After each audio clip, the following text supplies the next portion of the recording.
There comes a moment in every sincere seeker's life when the familiar edges of perception begin to soften, as though the world itself were inhaling and exhaling a slower, deeper rhythm than the one we have been trained to follow. In that moment of quiet dilation, often brief, often unexpected, something in us senses an invisible vastness stretching far beyond the anatomical boundaries we once assumed defined us. It is in this peculiar interval where thought pauses and awareness widens that the idea your consciousness isn't inside your body. Your body is inside it reveals itself not as a poetic exaggeration, but as an ancient and startling truth we have always known but rarely dared to articulate. The body is not the sealed chamber we imagine it to be, nor is the mind a flickering lantern trapped within its bone vault. Instead, what you call you rises like a boundless field, and the body becomes merely one moving ripple within that expanse. To explore this truth is not to enter abstract mysticism for its own sake. Rather, it is to reconsider the architecture of our daily lives. Much of human conflict, inner and outer, springs from the assumption that consciousness is confined, small, localized, fragile. We picture ourselves as passengers locked inside a skull, interpreting the world through two windows called eyes, sending orders down through electrical signals to keep this temporary biological machine from falling apart. But if you sit quietly long enough, if you listen to the spaces between your breaths and the subtle sensations that flicker at the edge of awareness, you begin to notice the illusion in that story. Thought occurs within awareness, not the other way around. Sensation arises within awareness, not the other way around. Even the sense of having a body floats within a wider field of noticing that cannot be touched, located, or measured in any strict physical sense. This field is not produced by the body. The body appears within it, much like a wave appears within the ocean. Try to imagine for a moment the last time you looked at the night sky.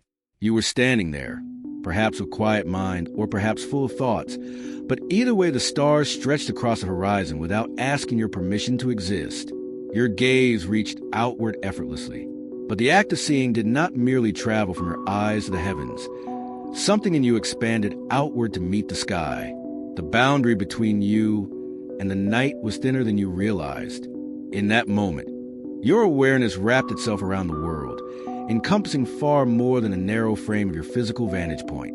It is in these ordinary yet profound experiences that the greater truth quietly asserts itself. You are not contained by your body. Your body is held, perceived, and known within the vast domain of your consciousness. To understand this more deeply is to begin peeling away the layers of misidentification that limit human experience. We live as though our identities were carved strictly by memory, personality, upbringing, and physiological form. Yet all these components shift over time. Memories fade and rearrange themselves. Preferences evolve. Cells die and regenerate. Thoughts rise and dissolve by the thousands each day. And through all of this flux, there is something that remains constant. The open, observing presence that registers each change without itself being altered. This presence cannot be located in the brain any more than the sky can be placed inside a jar. Brain activity is the instrument through which consciousness expresses itself in physical reality, but the instrument is not the musician. Consciousness is the unseen conductor, the silent backdrop, the spacious canvas upon which every thought, sensation, and perception is painted. When you were a child, you experienced this spaciousness without effort. The world felt larger, brighter, more fluid.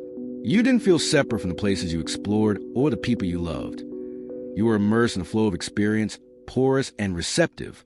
Over time, society taught you to tighten the borders of selfhood, to shrink your sense of identity into a manageable and socially acceptable shape. You learned to identify with the body, the roles, the labels, the stories, until the original spaciousness receded into the background of unconscious memory. Yet it never disappeared. It was always waiting behind the noise of thought, behind the urgency of survival and ambition, behind the polished mask you wear to navigate the world. And in rare moments of stillness or grief or beauty or deep reflection, the mask slips just enough of the wider reality to shine through. To say that the body is inside consciousness is to reclaim that wider reality. It is to acknowledge that awareness does not originate in your neurons, but exists as a fundamental medium through which reality is known. The body is like a temporary house built inside an open sky. The house can age, can crack, can tremble in storms, but the sky remains unscarred, unrestricted, immeasurable. When you identify solely with the house, every change feels like a threat. But when you begin to recognize the sky that holds it, fear loosens, clarity sharpens, and life gains a dimension of spacious peace that cannot be shaken. This idea, then, is not merely philosophical decoration. It is an invitation to shift the center of your identity, to step out of confinement of narrow selfhood and rediscover the expansive awareness that has always been your truest ground. And from that expansion springs a new relationship to reality, one in which you no longer feel like a trapped observer, but an inseparable part of a larger unfolding that is both intimate and infinite. To enter the deeper terrain of this idea, we must begin by loosening the habitual assumptions that have shaped human understanding for centuries. The common view holds that consciousness is a product of the brain, that awareness arises from chemical signals and neural firing patterns the way heat arises from friction. Yet, when we examine the structure of experience from the inside, rather than through the lens of external measurement, this explanation fails to grasp what awareness actually is.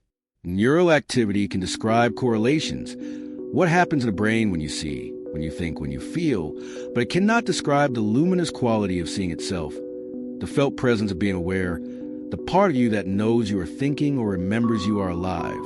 And so, we turn inward, searching not for scientific reduction, but for direct phenomenological truth, the truth that arises from observing awareness as it happens.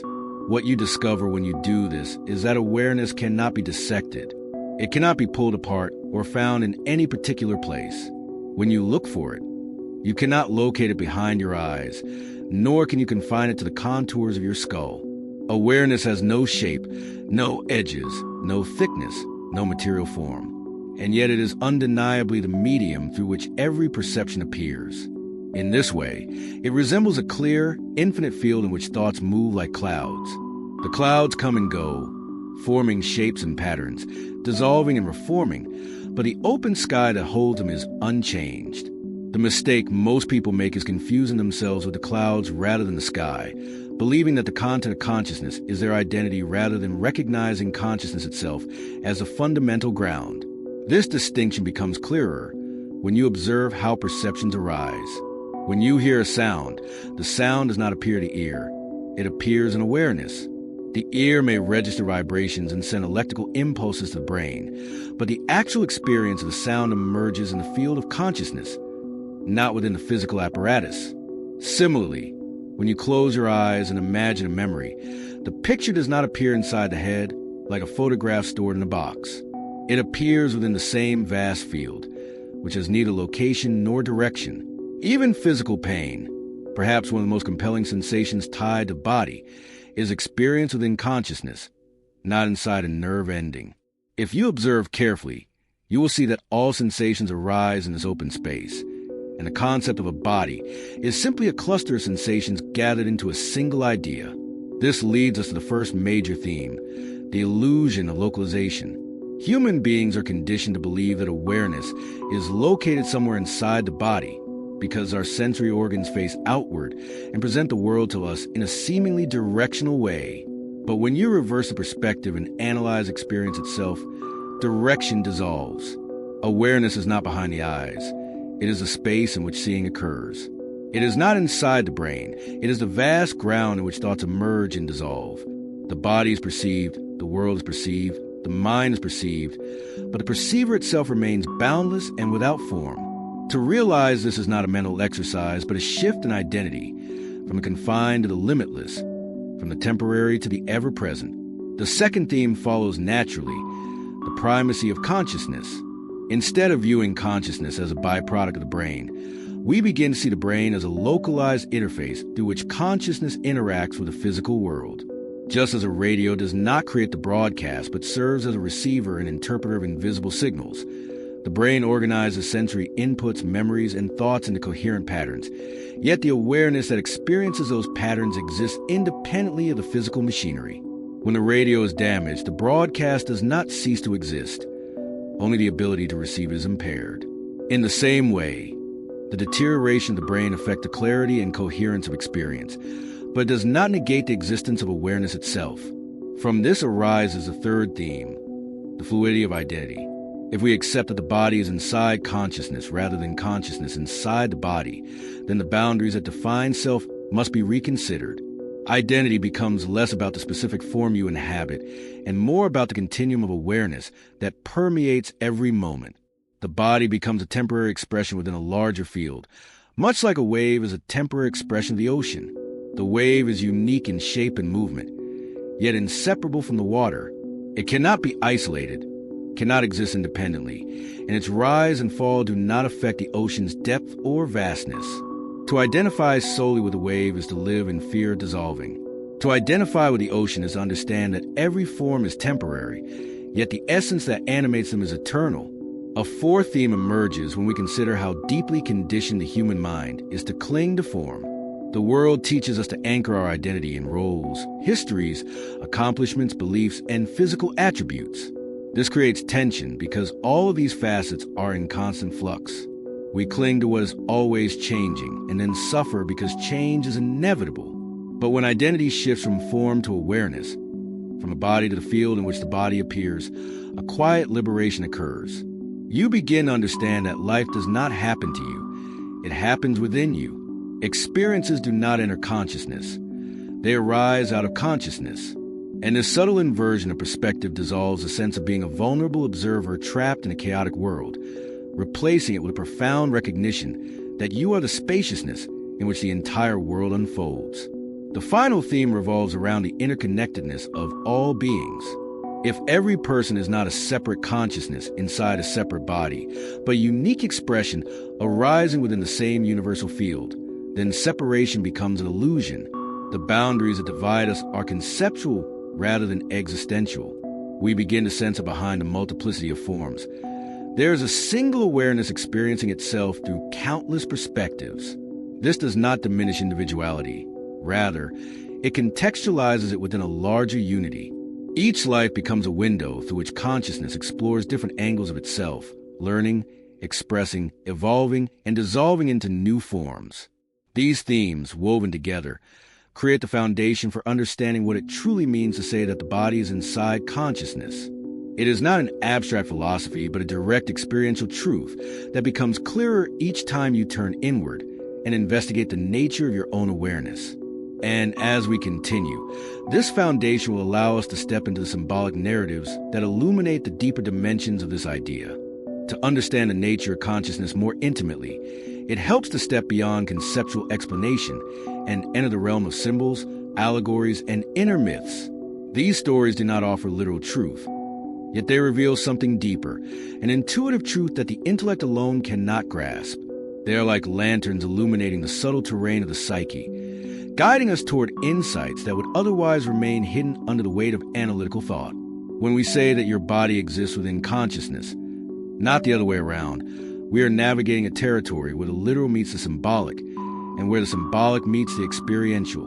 Through story, imagery, and metaphor, we discover what words alone often fail to express. Imagine, for a moment, a vast ocean stretching infinitely in every direction. The surface is alive with movement, waves rising and falling, shimmering under the sun, dissolving back into the body of water from which they emerged. Each wave appears distinct for a time, shaped by wind and tide, but never truly separate from the ocean. Now picture consciousness as this ocean, and the body as a single wave lifting temporarily into form. When the wave rises, it might believe itself independent, unique, defined by its curvature and height. It may fear the moment it collapses, seeing that as an ending, but the ocean knows better. It knows the wave is simply an expression of its own depths. The wave's birth and death are not events of loss, but transformations within a larger whole. This oceanic metaphor is one of the clearest symbolic mirrors of what it means to recognize consciousness as a primary reality and the body as a temporary ripple within it. Yet, let us travel deeper to a more ancient image. In many mystical traditions, there is a story of a great luminous sphere, a boundless, radiant field of awareness from which all worlds emerge. Within this sphere, forms appear like fleeting visions: mountains, rivers, stars, bodies, thoughts, and emotions. They shimmer for an instant and then dissolve back into the light, as though woven from the same luminous thread. But the sphere itself is never diminished by the appearance or disappearance of these forms. It remains intact, whole, infinite. In this story, you are not the figure that appears within a glowing field. You are the field itself, the silent radiance in which existence takes shape. Your body is one of the countless images projected into this field, and though it feels intimate and personal, it is still an expression, not the source. In another symbolic narrative, consciousness is depicted as an endless room filled with mirrors. Each mirror reflects a different scene, a memory, a dream, a moment of joy, a moment of grief, a body at different stages of life. Some mirrors show the past, others the present, and some show possibilities not yet lived. The mirrors are countless, but the light that allows them to reflect anything at all comes from a single central flame. Without the flame, no mirror could reveal a thing. The flame is awareness itself, constant and unmoving. The mirrors are the shifting experiences, identities, and sensations you encounter throughout your life. Most people spend their time staring into mirrors, trying to understand themselves by analyzing reflections. But the deeper truth lies not in any one reflection. It lies in recognizing the flame that illuminates them all. This flame does not exist inside the reflections. The reflections exist within its light. Let us turn now to a more intimate metaphor, one that speaks directly to the human experience of embodiment. Picture a child sitting in a planetarium, watching stars and galaxies swirl across the dome overhead. The child becomes so absorbed in the display that she forgets she is sitting in a room. She begins to feel as though she is drifting through space, as though her tiny body has merged with the cosmos projected around her. The images are not actually in the room. They are on a curved screen. Yet to her, they feel vast and immersive. This is how consciousness experiences the world through the body. The sensory inputs, thoughts, and emotions projected across the field of awareness can feel so vivid that you begin to believe the field itself is confined to the edges of the screen. But the truth is that the field precedes a projection. Awareness is a dark space that makes the stars visible, not the stars themselves. There is also the allegory of the dreamer. When you fall asleep and dream, an entire world arises within your mind. Scenes, characters, landscapes, and a dream body that you temporarily inhabit.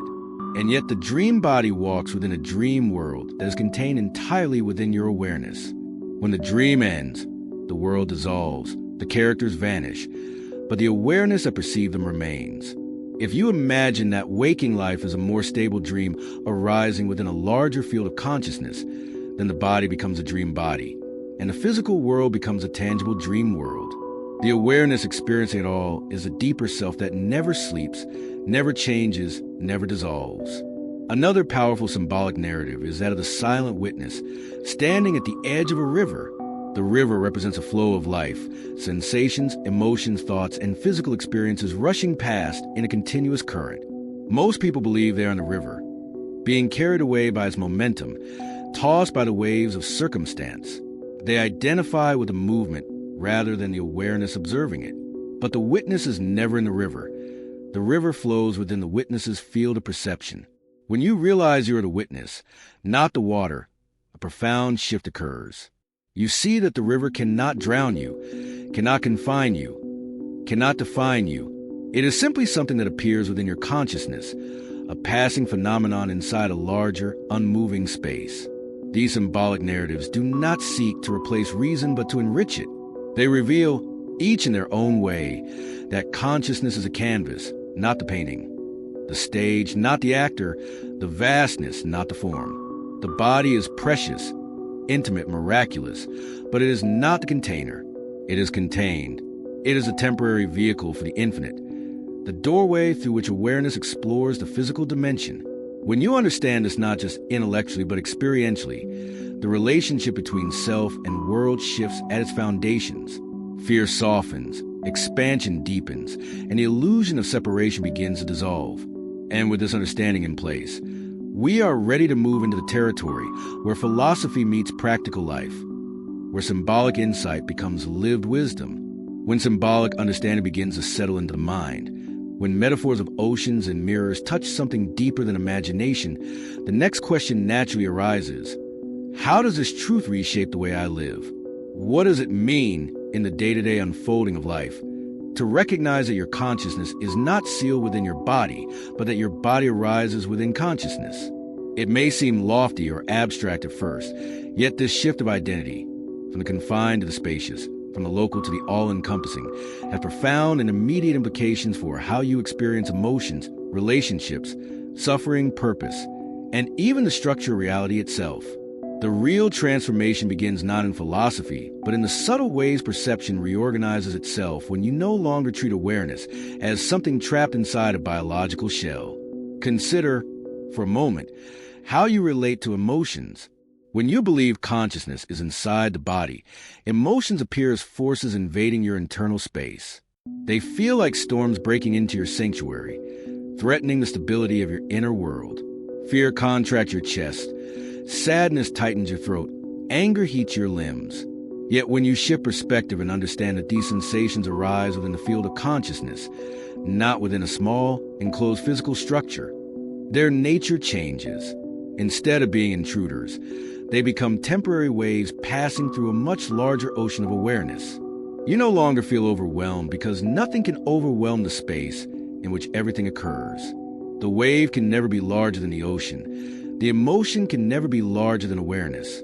This understanding does not eliminate emotion, but transforms your relationship to it. You become the sky that holds a storm, not the storm itself. This shift also affects the way you respond to physical pain or discomfort. Pain, when believed to exist inside a limited body self, becomes a threat to identity.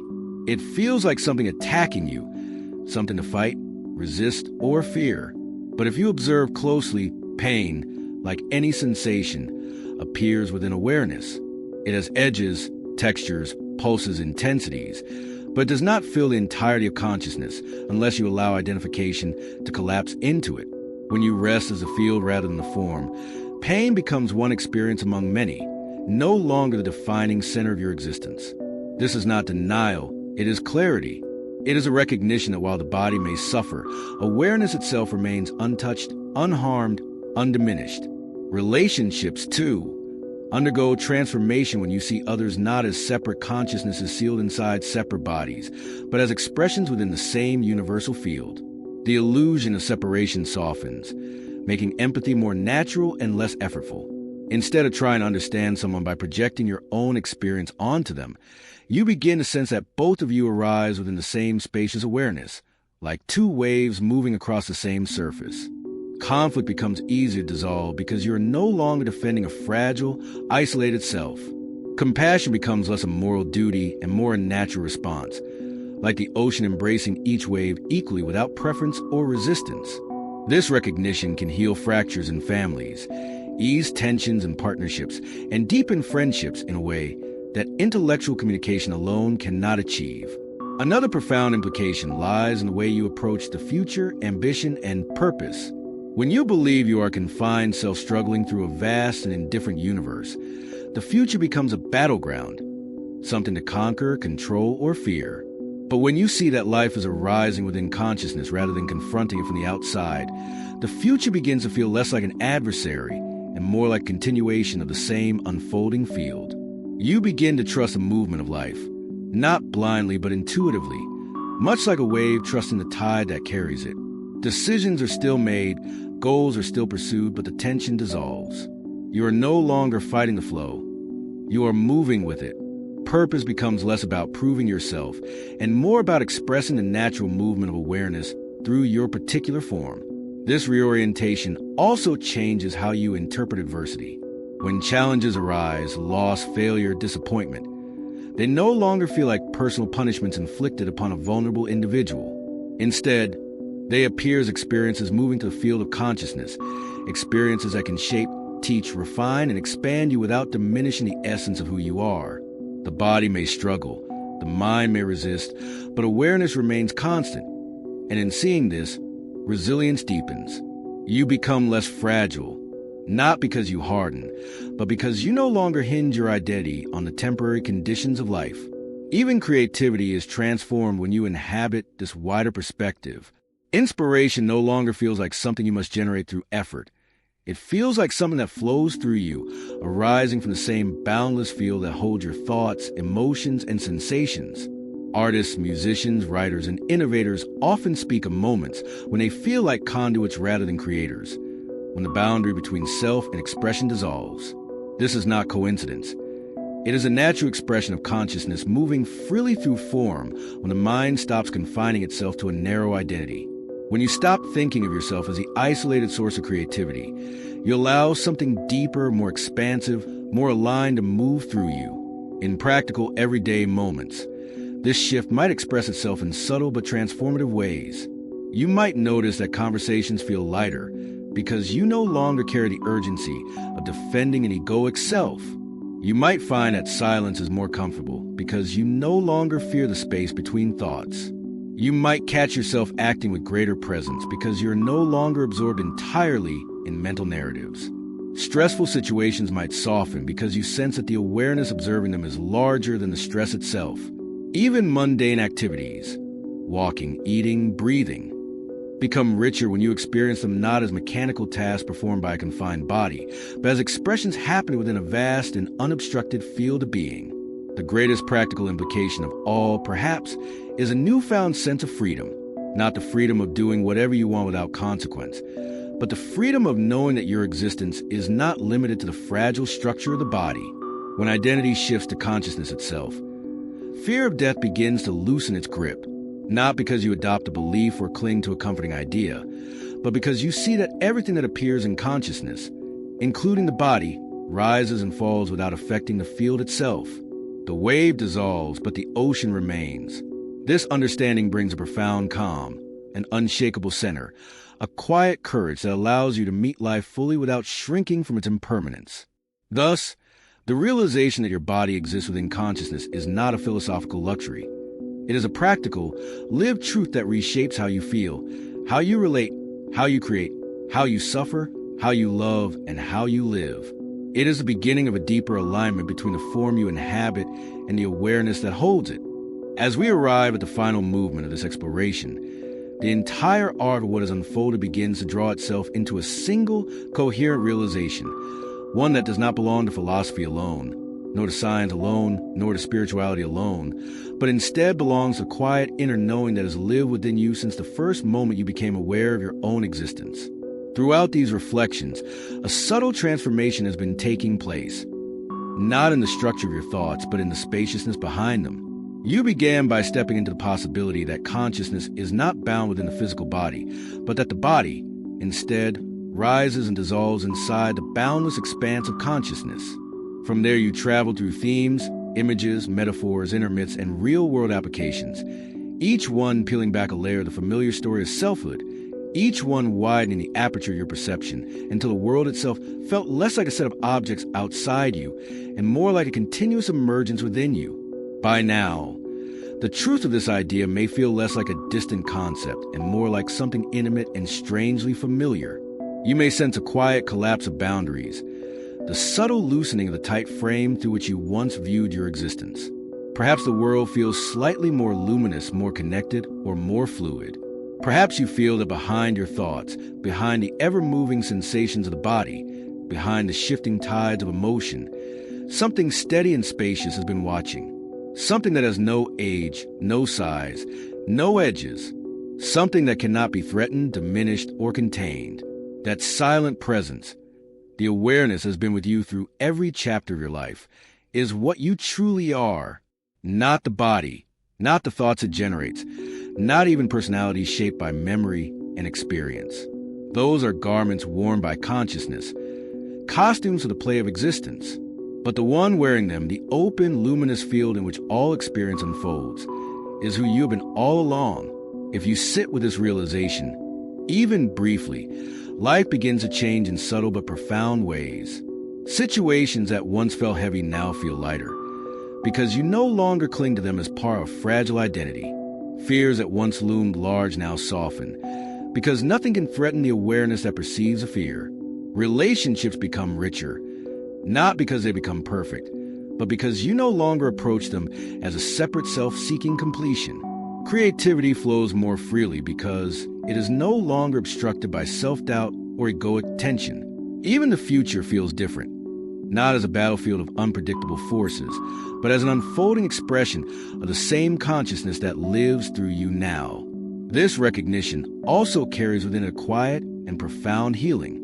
Much of human suffering arises from a belief in confined self, one that must offend, achieve, perform, protect, and survive at all costs. When you believe you are the body, life becomes a struggle against decay, loss, and impermanence. But when you discover you are the awareness in which the body appears, a deep compassion replaces the old anxiety. You begin to see that you can care for the body without being imprisoned by it, that you can feel emotions without drowning in them, that you can experience the full intensity of life without treating it as a threat. Even the inevitability of death transforms, no longer catastrophic in a selfhood, but a transition in the ongoing movement of consciousness, like a wave returning to the sea. And yet this insight is not meant to distance you from the world. Quite the opposite. It invites you into fuller participation. When you understand that the world arises within consciousness, you no longer retreat from its complexity. You begin to engage with it more directly, more tenderly, more courageously, because you sense that every interaction is not happening between separate entities, but within one field of being. Compassion becomes not an effort, but an expression of truth. Presence becomes not a discipline, but a natural state. The world becomes not an arena of fragmentation, but a continuous dance of forms within the same vast awareness. In this way, the realization that your consciousness contains your body, rather than being contained by it, becomes a call not to withdraw from life, but to inhabit it more deeply. And now, as this narrative draws to a close, a final invitation arises, not a command, not a demand, but a gentle beckoning from the spaciousness that has been quietly listening behind every word. Let this be a moment to pause, to breathe, to look inward. Let this be a moment where you acknowledge the presence that has been here before the body took shape, before the mind formed identities, before the world imprinted its stories upon you. Let this awareness, vast and boundaryless, reveal itself not as an idea to believe in, but as the ground of your experience. You are not discovering something new. You are remembering something ancient, something you have always known but rarely articulated, something that brings both humility and empowerment, both mystery and clarity. So here's a transformational call. Begin living as the awareness that holds your life, not as the form that plays within it. Let your actions arise from spaciousness rather than fear, from clarity rather than habit, from presence rather than reactivity. Let your identity expand beyond the narrow confines of the body and embrace the full continuum of experience that unfolds within you. If a thought arises, see it as a ripple. If an emotion surges, see it as a wave. If a challenge appears, see it as a current. And if beauty reveals itself, as it inevitably will, allow yourself to receive it fully, knowing the one who receives is the same awareness in which the stars, the earth, the body, and the breath all appear. Live this truth not as dogma, but as direct experience. Test it, observe it, explore it. The path is not one of belief, but of seeing. And as you see layer by layer, moment by moment, the realization deepens. Your consciousness isn't inside your body is inside it. And with that recognition, life itself becomes a magnificent unfolding within the infinite space of your own being.